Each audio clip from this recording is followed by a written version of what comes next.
Hello, hello, hello, hello, hello, hello. And welcome to C3Arts Radio. This is your faithful host. I'm Philip Harvey, coming live and direct to you from City College, New York. Of course, the college on the hill.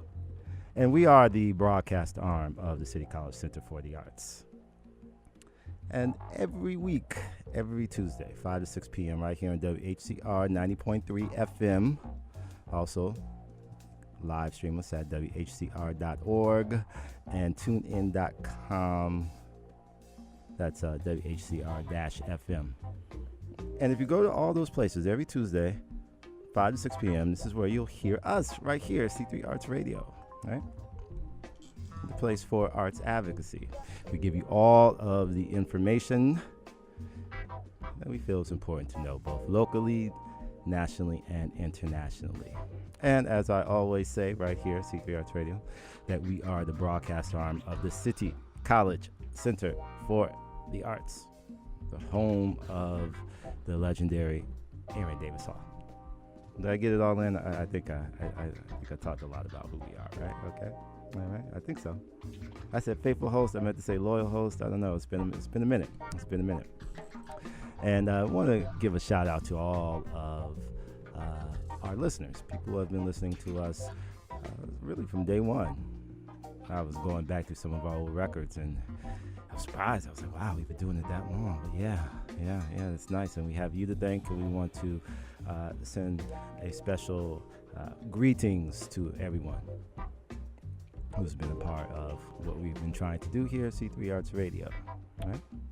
Now, as the broadcast arm of the City College Center for the Arts, it is important for us to make sure that you know what is happening on the stages of Aaron Davis Hall and across the campus of City College, New York. Well, let's get it going.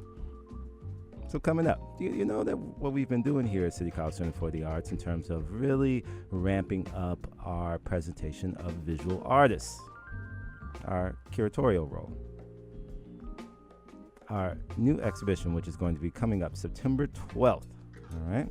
It's very important because the opening is going to be Thursday, September 14th. It's going to be up that Tuesday, the 12th, and then we'll have the opening reception on Thursday, the 14th.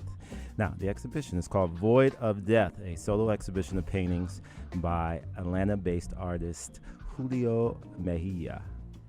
Okay, so it's called Void of Death, and it is a solo show that is one of the very first times, very first solo show, we can say, that I believe Julio has done here in New York. I could be wrong on that, but I'm pretty sure that's correct.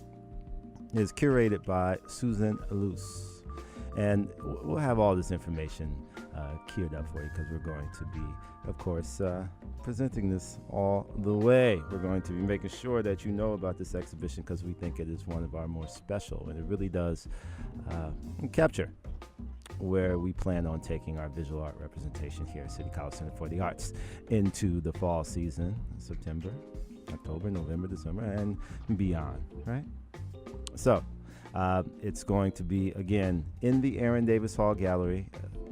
It opens, or starts rather, September 12th, and then we have the opening reception Thursday, September 14th from 5:30 p.m. to 9 p.m. So please go to citycollegecenterforthearts.org and get the information. Make sure you sign up. All right? Of course, it's free, no charge. So just come on out and check us out. Also, as you know, we are coming to the end of Harlem Week. Yeah, wow. It just comes and it goes so fast. Time flies when you're having fun.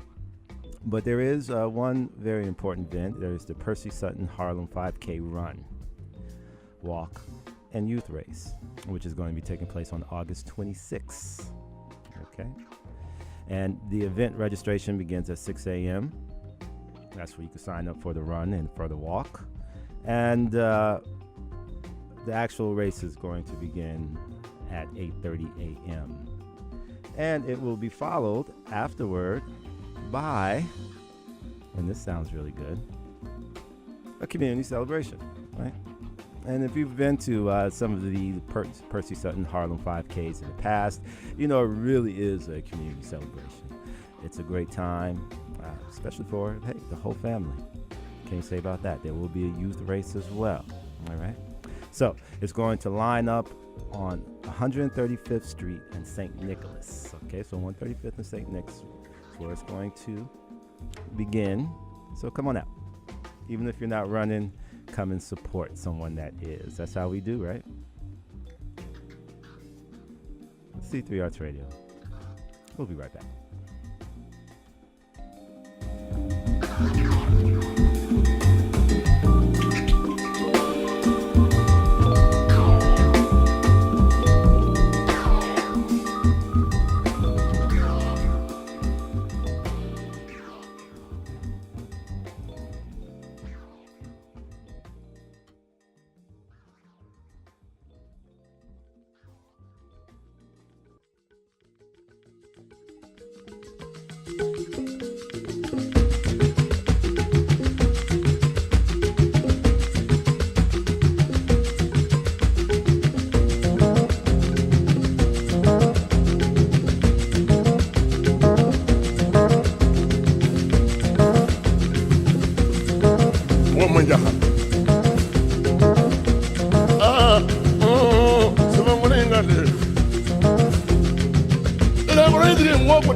And we're back, ladies and gentlemen. We are always back.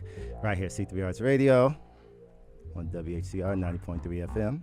Of course, you can always live stream us at whcr.org and check in with us. Listen to us online at tunein.com, WHCR-FM. And we are the voice of arts advocacy.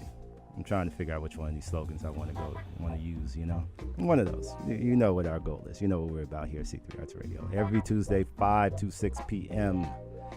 And one of the things that we want to really get into as we're coming into the fall season, I know sweet summer is leaving us. It is just going by so quickly. However,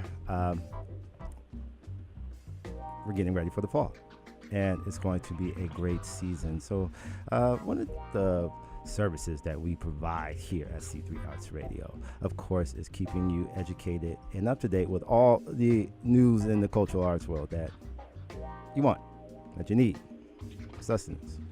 And in order for us to do it, we have to get down to the information. So you can always go to our various web portals, as I like to call them. Yeah. Hey, check us out on Instagram at C3Arts Radio, Twitter at C3Arts Radio, Facebook, C3Arts Radio, and of course our website, c3artsradio.org. And you can also check us out at City College Center for the Arts.org, right?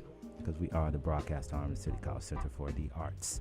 Now, that's a lot to say. I've been talking a lot now because I do have a very, very special guest who's going to join us. Now, when we start getting into talking about people who are very important to the fabric of cultural arts programming and cultural education, as I like to call it, here in New York City, we start to get into kind of a rarefied group of people. There are so many people who are doing such great work, and then we have people who just year after year after year put out all kinds of programming that's very important and kind of lends to the cultural fabric of New York City, which of course is a very thick, beautiful tapestry and this and that, right? Well, we have as our guest today Miss Monique Martin. She is the Director of Programming at the Harlem Stage. I shouldn't say the Harlem Stage. Harlem Stage is what I really wanted to say was at the Harlem Gatehouse. Because one of the things I really want to get at, and of course you know that Harlem Stage has some of the most daring, some of the most creative programming in the city of New York. It has a legacy of this. So it's been a marriage in heaven to have Monique Martin, who spent a decade bringing you programming via SummerStage. She kind of served culture, we can say, to over about 600,000, over 500,000 people, over and scores and scores of programming that she put on. If you can imagine, just think back over the last 10 years of blockbuster programming at SummerStage, then you get a sense of what you can expect in terms of the continuation of fantastic cultural events at Harlem Stage. I've been talking a lot here. It's not my thing to talk so much, so I'm just going to bring it on. How are you today, Monique? Are you there with me? Yes, I am. That was a fabulous introduction. I almost don't need to say anymore. Oh, no, we came to listen to you, believe me. I really want to thank you for joining us, Monique. I was very excited upon you being appointed the Director of Programming at Harlem Stage. I've been a big fan of Harlem Stage for some time, if you could tell by my intro there. And I really do think this is a great relationship that's coming up. So thank you for joining us. My pleasure. And I want to get into a little bit about you before we go into the fall season of what we can expect at Harlem Stage in the coming months. I'd like to introduce, or if for our audience members who may not be as aware, and to some other ones, kind of reacquaint. You're actually from the West Coast, right? You're from the Bay Area, is that correct? Yes, I am. Yeah. Born in Berkeley, raised in Oakland, and all of my family is out there. So my sister and I moved here together, and then she moved back after about 7 years. Is that right?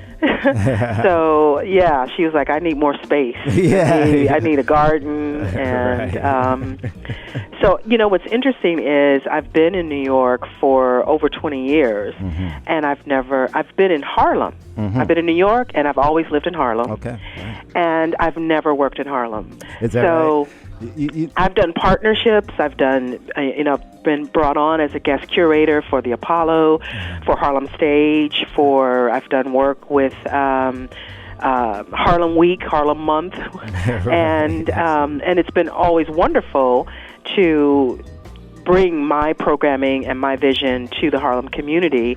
And now I can walk to work, I can walk home, and I'm actually seeing Harlem through different eyes, which I didn't expect. It's like I've lived here, but now when I'm walking home, I look at her, I'm like, wow, I wonder if I can partner with that organization. I wonder, what really are they doing over there? Nice. So I'm really excited. Yeah. I was going to ask the question. I wasn't sure I was going to frame it, actually. I was going to say, oh, you come back home to Harlem. In a sense, I was going to, and I was like, well, maybe that won't sound exactly right. But I see it does in some degree. Yeah, absolutely. So this is the first position where you're working out of Harlem. But it's very interesting because I see that you have a kind of professional creative mantra of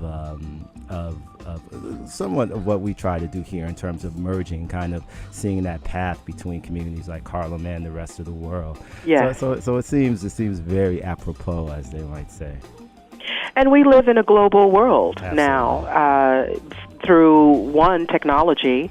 So the conversation that we're having now is being live streamed around the world. Absolutely. And we're seeing, and through my travels and my work, how Black culture, how Harlem, how people from the diaspora influence the world. Absolutely. And so that's one of the lenses that I'm looking through and looking to bring to Harlem Stage is both artists that are local and national and international that are inspired by Harlem, that have some connection to Harlem or not. Perhaps they are connected to, the broader diaspora.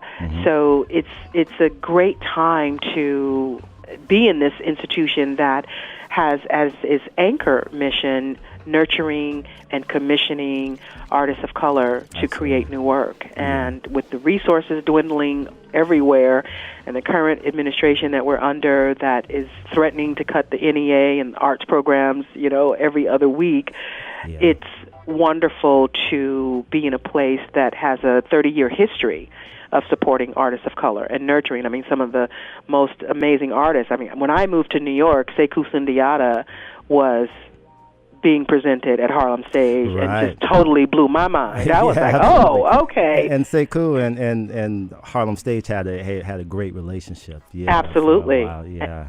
Absolutely. And so that's, what Harlem Stage is known for is supporting an artist like Sekou, and so what I'm tasked with is who was the next Sekou, who's the next, Bill T. Jones, Carl Hancock Rux, et cetera, and who may not even fit in any of those categories, but it's bringing something, whether it's Afrofuturism,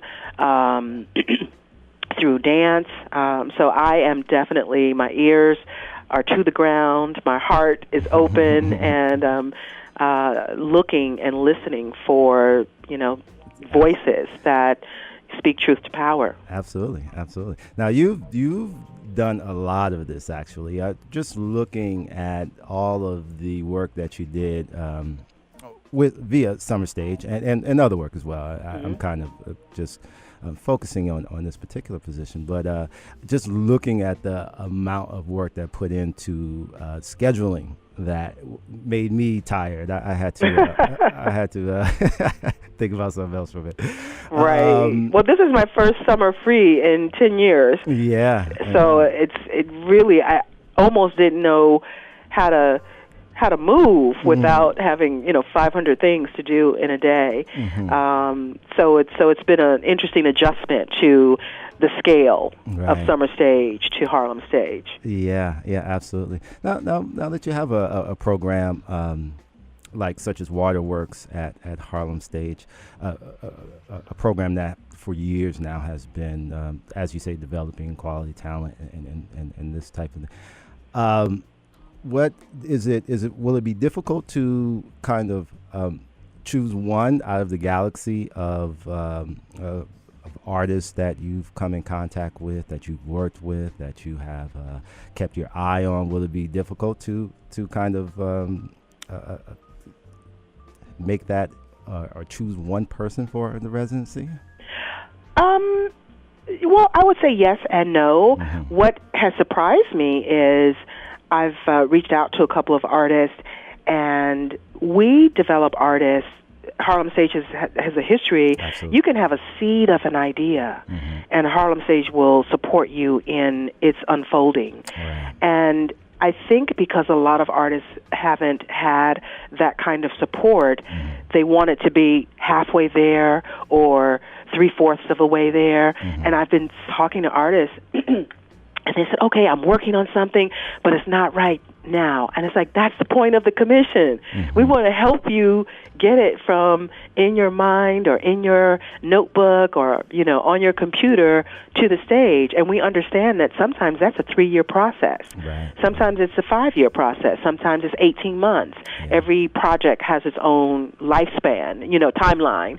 And that's been really interesting to kind of, pull artists. Like, it doesn't matter what stage it's in. Let's get it in the pipeline, mm-hmm. Because of the time that it takes. Michelle Ndegoncello's piece, Can I Get a Witness? That was a 3.5-year process. Right, yeah. It was fantastic. Oh, my God. Yeah. So now I'm looking for, who are those next artists? We have one artist, Tamar Kali, mm-hmm. who is extraordinary. She was kind of the template for Afro-punk and when it started, mm-hmm. and has been in the punk lane for, over a decade. And she has a new project that she's working on in collaboration with Afro-Haitian dance choreographer.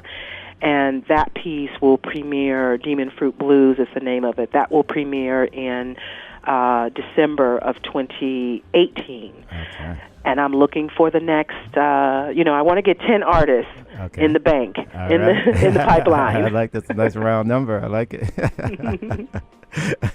Because, and that number actually is informed by Michelle Ndegoncello was the last artist in the first 10 years of Waterworks. Okay. Waterworks launched in 2007 mm-hmm. with Bill T. Jones and mm-hmm. Chapel Chapter. Mm-hmm. And the last so the first cycle of the 10 years of Waterworks ended with Michelle Ndegoncello, and Tamar Kali is the next artist. So, who are the next 10 artists? That's where that number comes from. I'm looking for the next 10 artists. I like it. It's fantastic. So this is your first official season, and you've, of course, done an incredible job here. Now, and we're only about, let's say, a few weeks away, basically, from the open house that's going to kind of start off the season? Yes. This is the first time doing an open house. I wanted an opportunity. One thing that has been surprising me is how many people, whether they live in Harlem or live in the broader New York area, mm-hmm. don't know of Harlem Stage. Right. And so I want to break that barrier down mm-hmm. as much as we can. Mm-hmm. And I know that's going to take time. As you said earlier, New York, there's a lot going on in New York. So how do you get above the din of all of the noise and all of the things that's pulling for your attention? And there's some amazing performing arts institutions, in New York City and in Harlem. Absolutely. So we're looking to open the doors. It's free. Mm-hmm. And we'll have a Christian Scott, who's our artist in residence, phenomenal Grammy-nominated trumpeter who is Absolutely. In a 3-year residency here mm-hmm. to build demand for jazz. Mm-hmm. And this second year is focusing on he's a New Orleans native mm-hmm. and focusing on his Afro-New Orleanian, Black Indian culture. So he's bringing... and he's just been installed as chief in New Orleans. And he's an amazing educator as well as a conductor, composer, performer. So he'll be conducting a drum circle during the open house. We have DJ Storm and Norman, Harlem's own, Sunday Sermon. Storm and Norman, absolutely. Yeah. Had to bring Storm and Norman up in here. And great choice. So we have a lot of activities going on. We also will be doing tours of the Gatehouse because many people don't know that it started as it's called the Gatehouse because it was on the aqueduct system, bringing fresh water. Aqueduct system, I think, and that's why I think it's some of the brilliance of it. I think people don't understand even the architectural history of this building and how that frames the performance that's happening within. Absolutely, everything is intentional. So I just feel so elated and blessed to now be in this legacy that's already, been built, and the audience, the community gets an opportunity to learn about the Gatehouse and about it's a piece of New York history. Absolutely. This is a landmark building. Absolutely. And people would come, they would lift the gates so the water would flow, and that was a thing to do. This is when, Harlem, this was farmland. Mm-hmm. And you'll see photographs of that. You'll see photographs of the grounds surrounding and also the original, what the building looked like originally. We have, in addition to that, some of our partner, A. Philip Randolph High School. We have a long-standing partnership with them, with our education program and some of their dance program. They're coming with the little stepping and some hip hop dance. We want to, have it inclusive of the community and every level that we can. Absolutely. So then after that, we go to October 4th with the classified memory fragment. Yes. I just the title does a lot for me. What's behind that? What's behind that? The choreographer, Olivier Tarpenga, who is Burkina Faso native, this is an interesting subject matter. I mean, the more you talk to people, the more there's so many similarities across cultures, within cultures, intercultural, and declassified memory really looks at secrets and how we keep secrets and how they can kind of change what we remember. And it also looks at secrets within families, secrets within communities and societies, and he's also looking and investigating corruption in Africa, which a lot of times people don't want to talk about, especially people of color.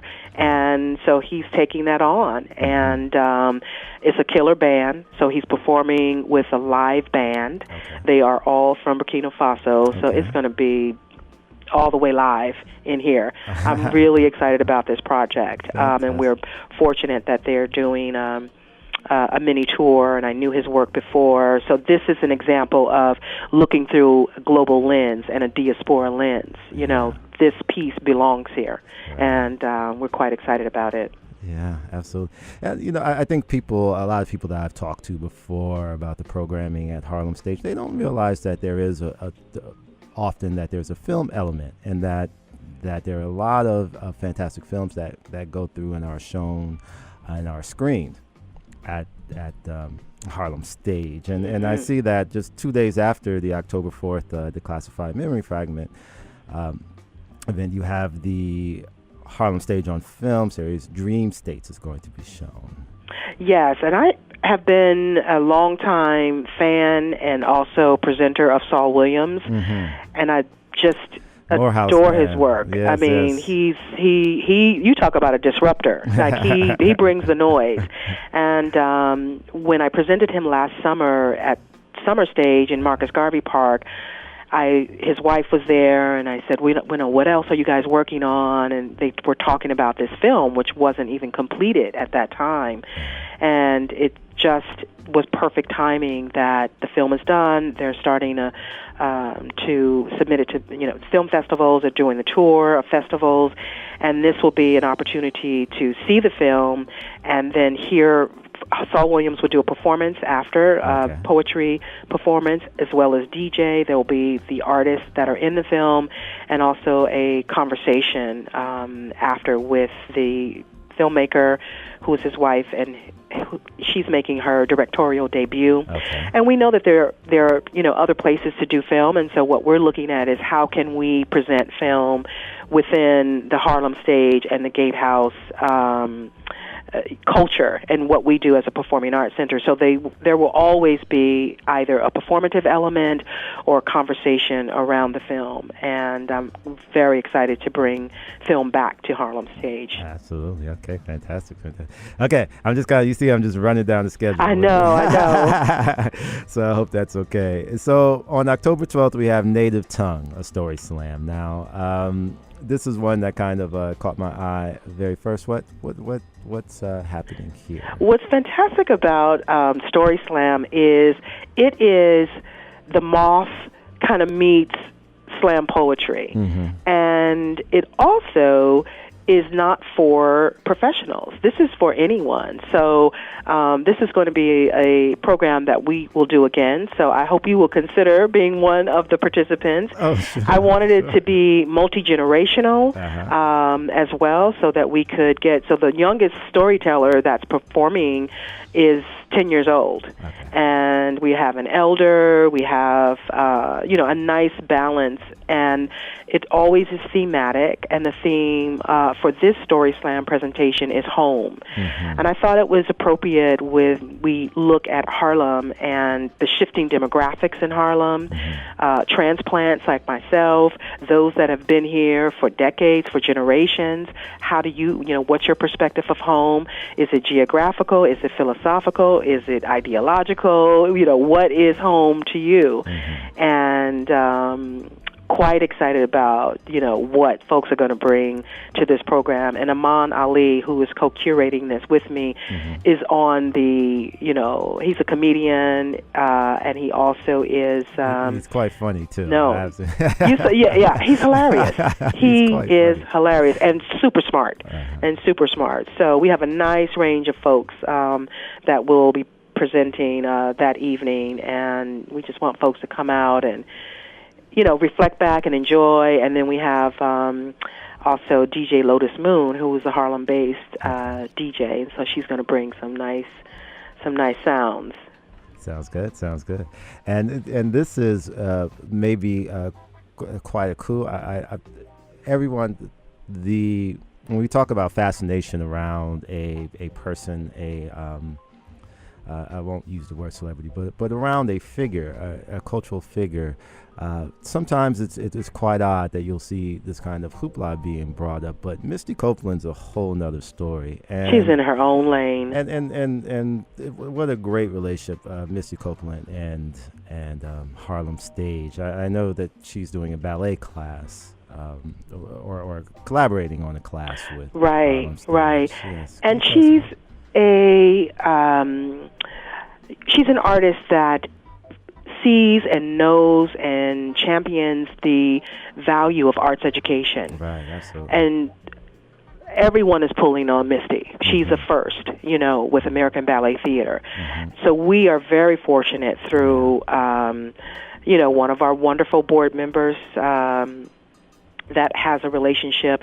And we wanted this to be also deepen and our collaboration and partnership with other Harlem-based institutions. Mm-hmm. And that's something that, as I said earlier, looking through Harlem now, although I've lived here, looking through a different expanded lens at Harlem, and how can we collaborate with our wonderful Harlem-based institutions. So Dan Seed of Harlem and Harlem School of the Arts are our partner in this program.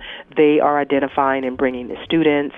We'll have a talk back with the extraordinary, iconic Carmen de Lavalade. Yes, and it's so timely. I don't know if you just saw the article where she's refused to participate in the White House reception for the Kennedy Honors. Well, it's interesting because it really got the ball rolling, because she was like absolutely not. Right. Just no conversation, no doubt about it. I will accept my honor at the awards at the Kennedy Center, but no, I am not going to be in the presence of someone who is not valuing all of humanity.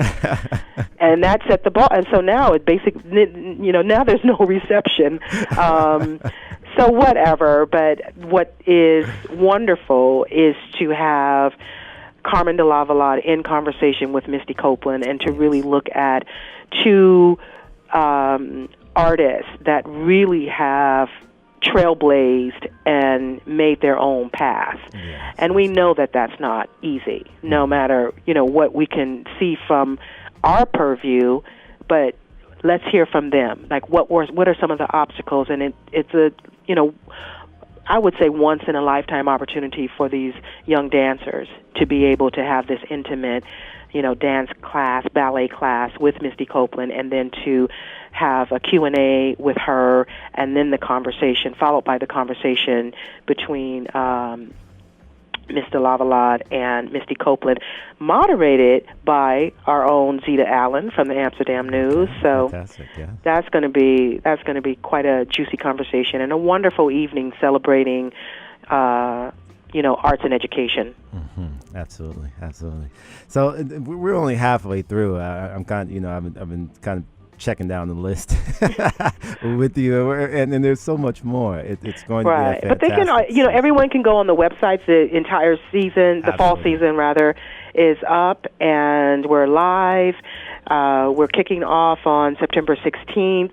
We have Jasmia Horn, who's performing with our partnership with Carnegie Hall and the Neighborhood Series, and she's a vocalist that is definitely on the DJ collectives that will be coming. We're also doing a dance class, so you can come for a house dance class, and then we'll have some live drumming. And the cherry on top is it's the Saturday after Thanksgiving, so you can have as much mac and cheese and sweet potato pie as you wish, and come work it off. You don't have to tell me twice. Yeah. and then of course, December 14th to December 15th is when Christian Scott is going to be performing the Afro New Orleans. Yeah. I should say. I have to get that word. And Black Indian musical conceptual concert. That'll be both the 14th and the 15th of December. It is a fantastic season.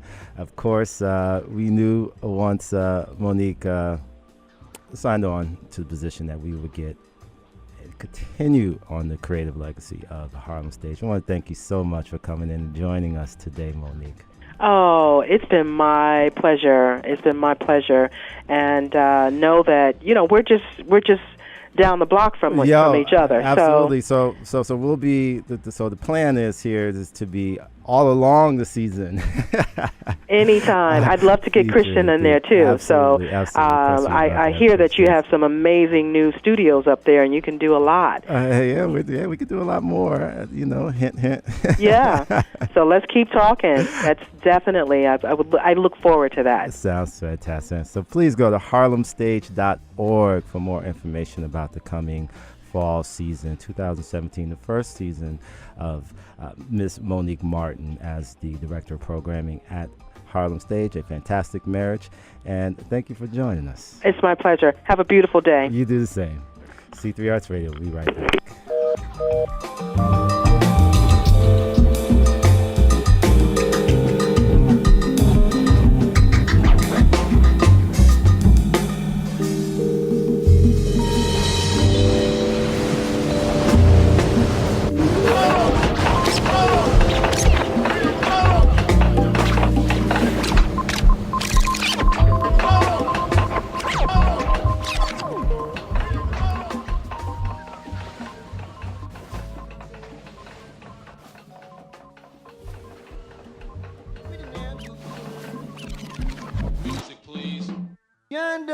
Can't done. What, yeah. Steady vibes. Can't done. Never done. Can't done. Can't done. Steady vibes. Can't done. We ready, and them can't take we. We ready, them happy won't leave we. We ready, and them can't stop me. We ready, them happy won't leave we. I've got the style and pattern. Whoa, the rhymes and soul like obsession. Oh no, I didn't want to mention that. But anyway, it's just a fact. Ready, we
And we're back, ladies and gentlemen. We are always back right here on C3Arts Radio. I want to thank again Miss Monique Martin for joining us here on the show. Of course, she is now the Director of Programming at Harlem Stage.